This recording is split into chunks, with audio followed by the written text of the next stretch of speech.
Donc bonjour à tous et bienvenue sur le Learn and Earn Crypto Podcast. Et dans le dernier podcast, on était censé vous parler de BRICS et de dette américaine. Donc finalement, ça n'a pas été ça, comme vous pouvez voir.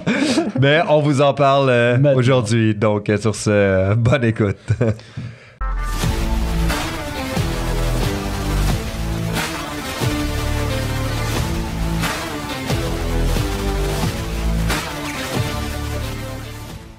Comme vous le savez déjà, je ne suis pas conseiller financier. Tout ce qu'on va voir ensemble aujourd'hui ne peut pas être vu comme un conseil financier. Vous devez avoir vos propres recherches, analyses et décisions. L'investissement et le trading, c'est risqué. Donc, toujours utiliser de l'argent que vous pouvez pas perdre parce que c'est risqué. Et on n'est pas conseiller financier. Et voilà. Yes! Alright, so let's get it. Donc voilà, on a parlé d'immobilier, donc voici une continuation. Et en parlant des taux d'intérêt qui étaient vraiment hauts et tout, il y avait un truc que je voulais vous partager que je trouvais absolument incroyable. En 2022, pas en 2024, en 2022, et Dieu sait qu'ils ont augmenté leur dette, les Américains, dans les 2 dernières années. D'ailleurs, là, ils viennent, il y a quelques mois, d'augmenter leur plafond de dette encore. En 2022... Ils se l'autorisent à eux-mêmes, c'est ça qui est intéressant. Ils sont rendus à 34 000 milliards de dollars de dette. Il y a 2 semaines, ils venaient officiellement d'atteindre 34 000 milliards de dollars de dette. En 2022, les États-Unis, le montant de leur dette s'élevait à 97% de leur produit intérieur brut. C'est insane. En 2022, les États-Unis, leur montant de dette s'élevait à 97% de leur produit intérieur brut. Et là, on est en 2024 où ils viennent officiellement d'atteindre le record de dette. Donc, je ne sais pas c'est rendu à combien, mais on doit être autour de 100%. Et il y a une étude qui a été prouvée que s'ils continuent à ce rythme-là, d'ici 30 ans, en 2054, 30 ans, c'est pas si loin. Hein? C'est plus vieux que... On va connaître ça. Quand vous pensez 30 ans, c'est pas si loin. JP, déjà, il a dépassé 30 ans depuis longtemps, donc ça va vite. Ils s'en veulent même pas de ces 30 ans, d'ailleurs. Bande de jeunes puceaux. Alors, de là... Bande de prépubères. Le calcul avait été fait que d'ici 2054, s'ils continuent à ce rythme-là, la dette des États-Unis s'élèverait à 180% de leur produit intérieur brut. 180% de ton produit intérieur brut, mais comment c'est même possible, genre? C'est absolument incroyable. Pour vous mettre ça en d'autres termes... Je suis pas sûr que c'est si incroyable que ça. C'est fascinant, mais incroyable. En d'autres termes, c'est comme si tu gagnes... je sais même pas comment l'expliquer. Imagine, tu gagnes... C'est même pas vrai. Parce tu gagnes 100 000 puis tu dépenses 180 000. Non, c'est la dette. Exact. Ça compte pas les taux d'intérêt, là. Ça, c'est juste je sais même pas comment... J'ai pas d'exemple. T'es baisé. J'ai même pas d'exemple. En gros, comme tout l'argent que les États-Unis produisent en 1 an, ben ta dette, c'est 180% de plus que ça, sans compter tout ce que tu as à payer dans les États-Unis pour maintenir les États-Unis, sans compter les intérêts par-dessus. C'est incroyable. L'idée même de se dire que tu viens garder des dollars. En fait, déjà, pourquoi est-ce que tu viens investir dans une entreprise, par exemple? Parce qu'elle fait de l'argent, parce qu'elle vient grossir, elle est en croissance. Souvent, on vient l'oublier, mais on parle de Binance souvent par rapport à ce qui s'est passé. On a le BNB. Est-ce que tu viendrais investir dans BNB alors que Binance est en train de crasher et en plus que ça, tu es en train de sortir ton argent de Binance? Oui. Bien sûr que oui, tu vois. Oui, bien sûr. Et pour tout le monde, non, c'était une blague. Et on a une dette, mais parce qu'on parle d'une dette américaine, mais c'est le cas dans tous les pays, et en France c'est pareil. On a des dettes dans la plupart des pays où ces mêmes pays-là n'arrivent pas à la rembourser, qu'ils viennent réemprunter de l'argent pour pouvoir continuer à vivre et à développer leur structure. Et sur le même principe, on vient se dire qu'on va garder la monnaie du pays en tant que tel, qui n'arrive pas à payer ses charges. Waouh, j'adore cet exemple. Qui n'arrive pas à payer ses charges. et qui vient continuer à réemprunter plus pour pouvoir continuer à vivre.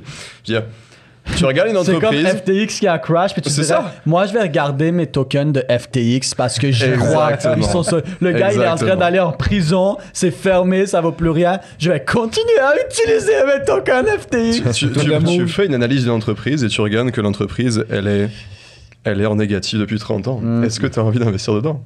À moins que tu 30 aimes prendre du risque et que tu te dis... 150 ans. Ouais, non, mais... Et là, tu te regardes l'entreprise et tu te dis, mais comment ils font? C'est sûr, ils vendent de la drogue, c'est impossible. En plus, ce que tu viens regarder dans l'entreprise, On va te faire un coup de karaté. l'entreprise n'a aucune trésorerie. Et quand on regarde cette trésorerie-là, si on la prend pour nos pays, quand on se rappelle, on a parlé pas mal de fois que un dollar US, par exemple, baqué sur l'or, était correct. C'est plus baqué par rien. Donc l'entreprise n'a plus de trésorerie et est en perte depuis plus de 30 ans. Est-ce que tu vas investir dedans? Est-ce que tu viens le faire? Bien sûr que non.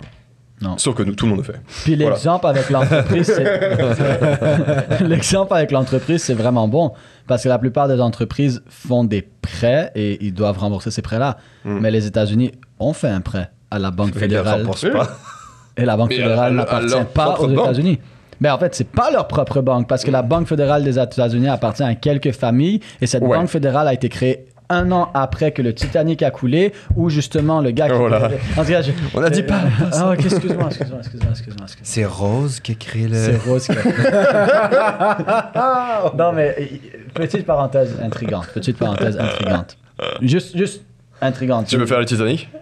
Oui. Je monte sur la table et tu me tiens là. Allez, go. Je veux voir ça. Tout le monde veut voir ça aussi. Allez, Ça allez. pouvait porter à confusion quand je dis tu veux faire le Titanic. mais- Tu vas faire le Titanic. Samuel, il fait le Titanic à tous les jours Mais, dans sa chambre à coucher. Mais non, mais vraiment, JP, il est incontrôlable depuis les derniers épisodes. Donc, Avec sa chaise de yoga. BlackRock pourrait rembourser la dette des États-Unis avec leur petit change. quand même Avec leur pas, quand même petit pas, change. quand même pas. Mais il pourrait rembourser au moins la moitié sans problème. Mais non, mais la Banque fédérale des États-Unis, tu sais, le Titanic, il y a beaucoup de gens qui disent que c'est un coup monté. Mais c'est quand même, moi au début je croyais pas, mais c'est quand même ironique quand tu étudies l'histoire et que tu réalises que toutes les plus grandes familles qui étaient, même ceux qui ont bâti le Titanic, parce que c'est genre Rothschild, tout ça, je sais plus c'est quelle famille derrière qui l'ont bâti, mais en tout cas ils devaient tous être sur le bateau. Rothschild, en fait, toutes les familles que tu veux. Et juste avant que le bateau parte, ils ont tous descendu et ils ont laissé un homme dessus. Cet homme-là, il possédait, mais il était monopoly complet là, de l'immobilier aux États-Unis. Et eux, ça faisait un bout qui poussait pour créer une banque fédérale, comme on connaît maintenant. Et ils n'étaient pas capables de faire cette banque à cause de ce gars-là qui avait trop de pouvoir monétaire. Et lui, il était contre ça. Il était comme, non, c'est... comme il était contre cette genre d'anarchie. Il était comme, ça fait aucun sens. Moi, je suis pas in dans ça.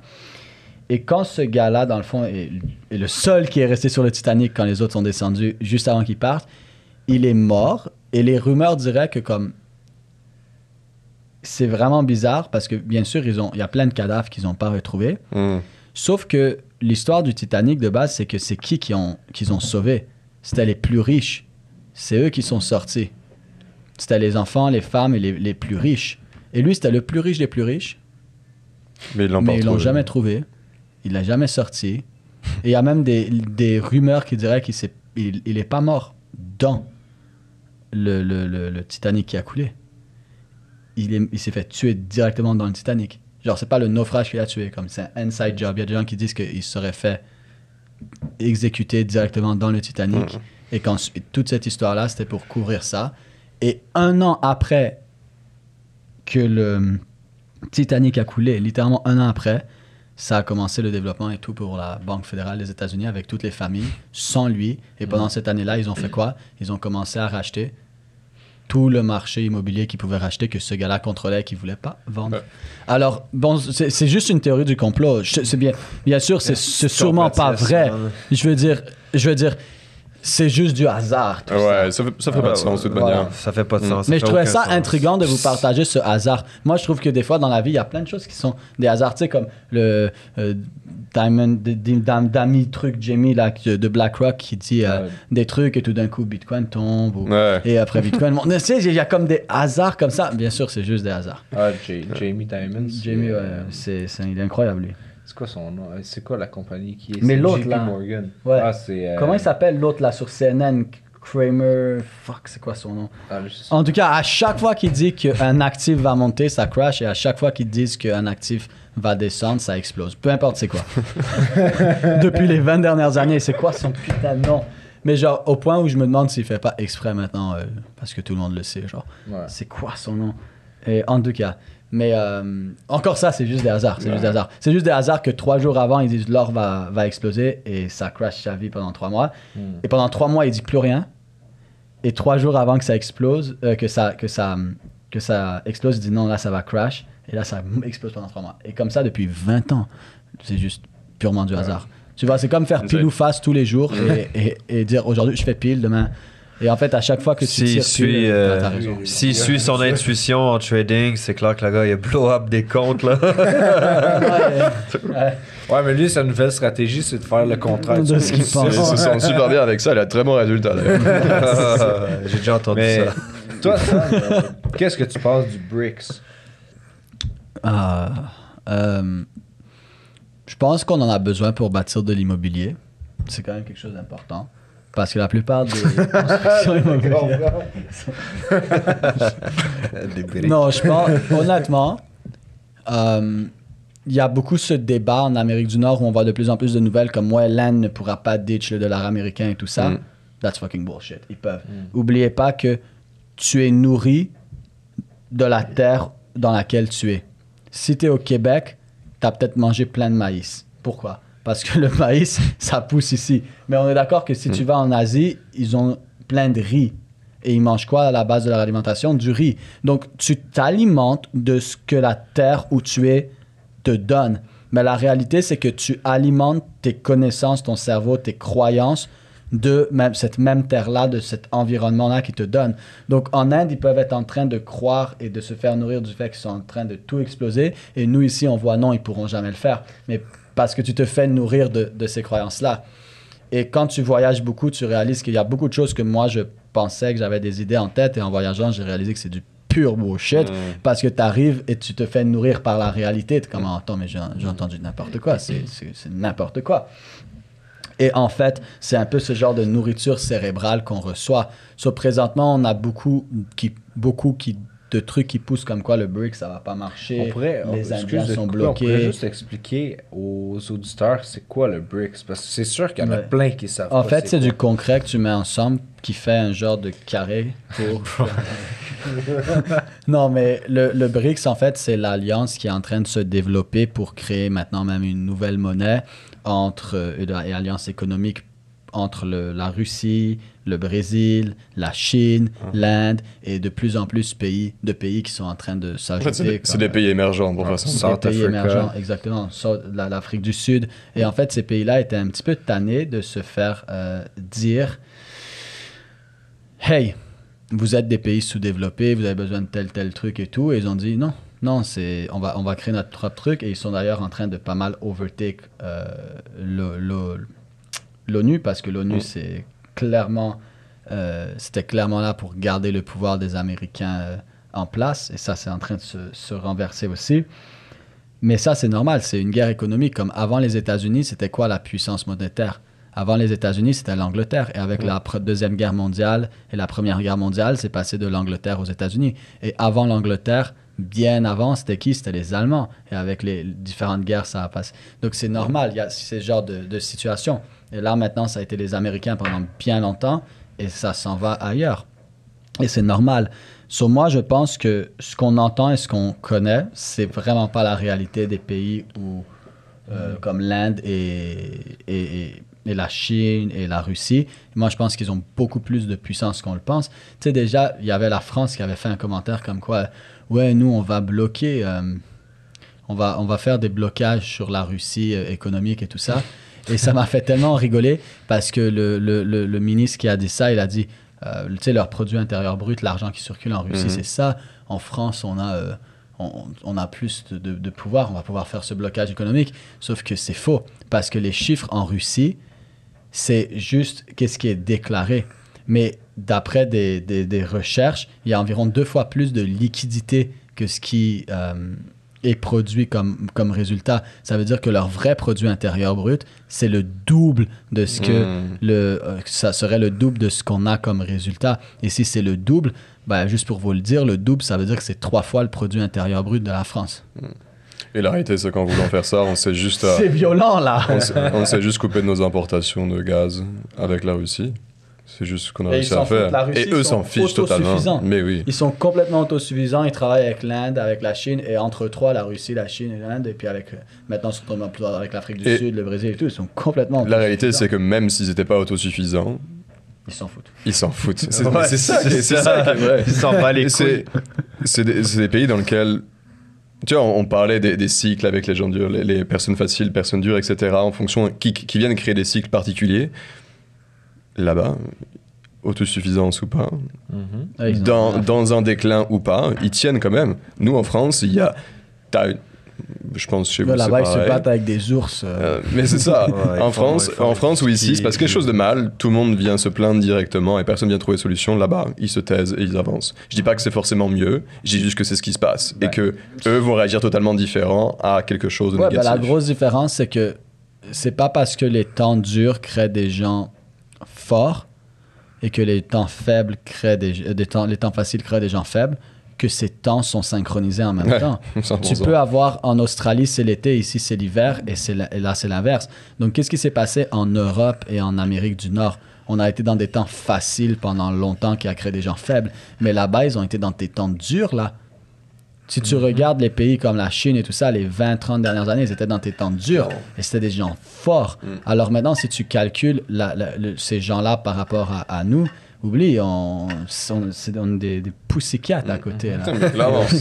C'est le fait que là-bas, ils sont en train de produire des petits bébés chats, là. Puis il y a aussi le fait que eux ils ont les usines, puis ils envoient des produits partout dans le monde. Donc l'argent rentre beaucoup plus que sort en général. Donc, Puis l'Afrique, justement, c'est un des pays les plus... pays, mon Dieu. Est-ce que je viens de dire l'Afrique? C'est un des pays. C'est exactement ça. Excusez-moi, je pensais à la Chine. La Chine, c'est un des pays qui a pris le plus de contrôle et justement, ils ont pris un contrôle sur le continent africain absolument incroyable parce que l'Afrique, c'est un des endroits où il y a le plus de ressources. C'est pour ça que d'ailleurs que les Américains, les Français sont allés avec les Anglais back in the day, hein, et ensuite les Américains sont allés. Et maintenant, la Chine, ils sont en train de prendre le contrôle, mais complet de l'Afrique. Et ce qu'ils font, c'est très simple. Ils bâtissent des ports. Ils disent, on va aider ton pays à se développer. On va bâtir un port qui va coûter tant, et puis comme ça, ton pays va pouvoir se développer. On fait cette alliance, on va faire une alliance économique entre vous et nous, et on va vous aider à vous développer et tout. Et puis là, ils font OK, super. Les Chinois commencent à construire le port, et ensuite, le port coûte, mais des montants débiles. C'est aller hors budget fois 1000.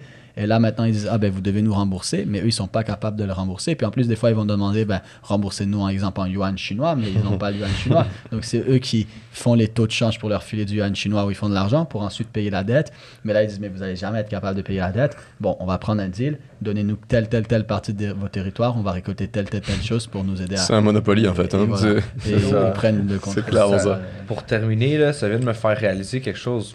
J'ai vu qu'en ce moment, l'Afrique... il y a beaucoup de places qui sont en train de partir une genre de révolution, puis des comment on appelle ça, du monde qui sont dans la rue là, avec des pancartes, de la grève. C'est des grèves agressives. En tout cas.